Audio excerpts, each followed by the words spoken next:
recognized. Thank you, Mr. Speaker. I rise today in support of H.R. 439, the National FFA Organization Federal Charter Amendments Act. The Future Farmers of America was founded in 1928 to advance agricultural education and improve the quality of farming families across the country. At the first National FFA Convention in Kansas City, there were 33 delegates from 18 states. At the convention in 1929, 33 states were represented, and FFA had swelled to over 30,000 members nationwide. By 1939, FFA had become so large it required a national headquarters, and so it purchased part of George Washington's estate in Alexandria, Virginia, and began construction. During World War II, more than 138,000 FFA members were serving in the armed services, and in 1949, the FFA introduced its first international exchange program with Young Farmers Club of Great Britain. In 1950, Harry Truman signed a bill to grant the FFA a federal charter, directing that the Department of Education staff member be the National FFA Advisor. In 1959, President Truman became the first of a long line of presidents to speak at the FFA National Convention. In 1969, FFA created the Washington Leadership Conference to help students become more engaged citizens and to make a difference in their communities.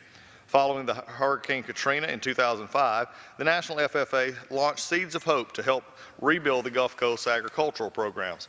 This effort, combined with the National FFA Foundation, raised over $10 million for FFA programs and services. Since its creation, FFA has grown to include more than 600,000 members across the country. It has built relationships with agricultural organizations around the world. Under FFA, students between the ages of 12 and 21 can be enrolled in a systematic course of instructions in agricultural education.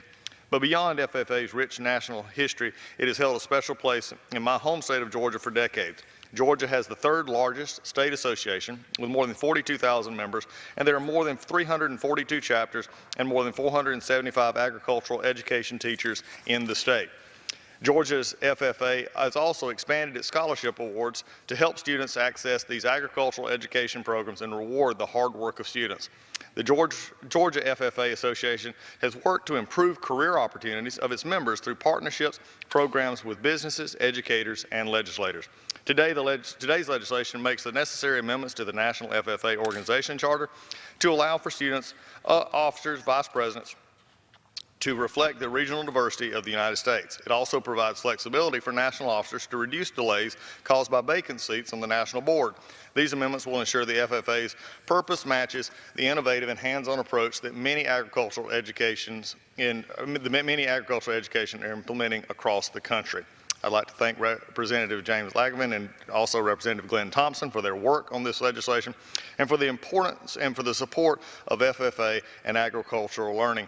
But, Mr. Speaker, I'd also be remiss that if I did not say that FFA is an organization, when you see the blue jackets on, especially from my part of the world, it is also something that also teaches young people leadership skills, also vocal skills, but it also is very special to my heart. Mr. Sutton was the agricultural and FFA advisor at North Hall High School when my daughter, for many of you know, has spina bifida and many of her recreational activities and others were limited. She got into agriculture and joined the FFA. She got into their speakers program and she would actually participate in going and doing the extemporaneous speaker program.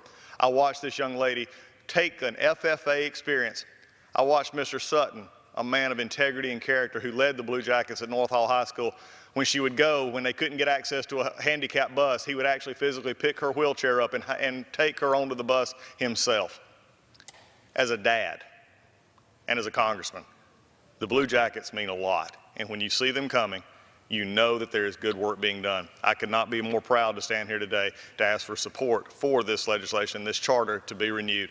For when we see agriculture in our economy, which is the most dominant industry we have, we know FFA stands behind it. With that, Mr. Speaker, I reserve.